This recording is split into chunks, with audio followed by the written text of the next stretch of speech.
could easily be religious, very easily. That's right. Probably because it's about the only thing that Jesus sort of asked us to do a lot, you know, and it's kind of like a ritual. But it's a very important one because it reminds us of the most significant event in human history. And so as long as we always focus on the remembrance and not on the act, then we'll be fine.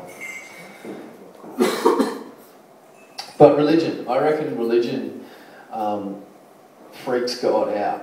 I reckon it's one of the biggest attacks against the church. We've been speaking about the church a bit this morning. One of the biggest attacks on the church, like I'm quite focused on problems within our church because we're a sort of charismatic Pentecostal.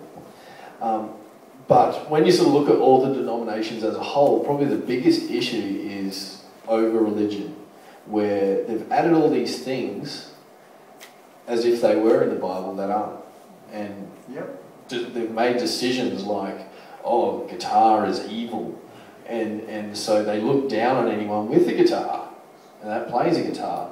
And that's extra biblical.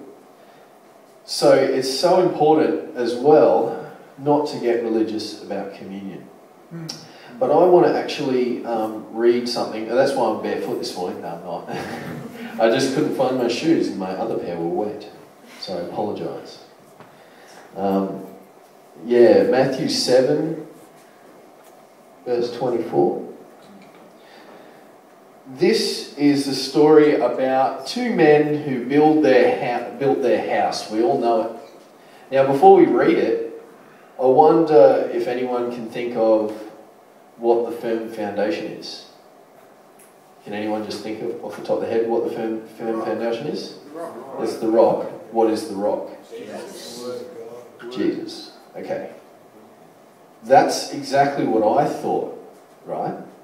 Yeah, it is ultimately a firm foundation. But this is actually talking about obedience, right? There's a story of two men, both who knew the word, both who knew Jesus really well, but one obeyed and one didn't. Let's read it. 7:24 Matthew. Therefore, whoever hears these sayings of mine and does them, I will liken... Hear that? Hears these sayings of mine and does them. I will liken him to a wise man who built his house on the rock. And the rain descended, the floods came, the wind blew and beat upon that house, and it did not fall, for it was founded on the rock.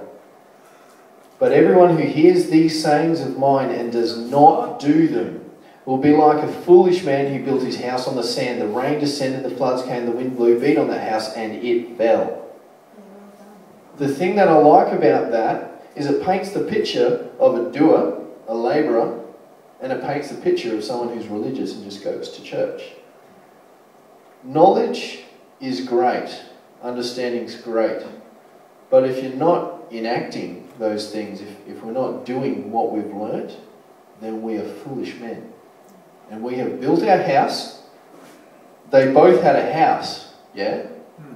So outwardly, I mean, you can't see a foundation. Outwardly, they were both the same. That's right. But when troubles came, That's right. the foolish man's house fell down. So that is a religious person. And that is someone, who does have understanding, but goes out and does things. So who do we want to be, yeah? Absolutely. Amen. So now, with communion, I just want to bring the point of how close it could be to religion, what we're doing here. But we have to always focus, make sure that we never take it and then go, oh, hang on, I was supposed to do all these things.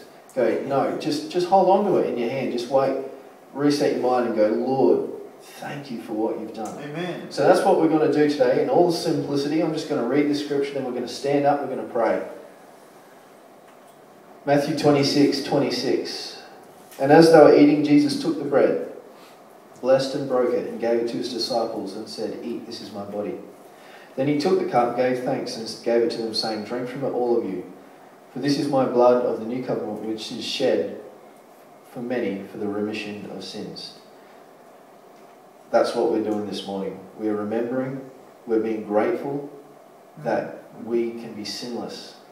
And we are grateful that Jesus came onto this earth and sacrificed himself for us. So let's all stand this morning.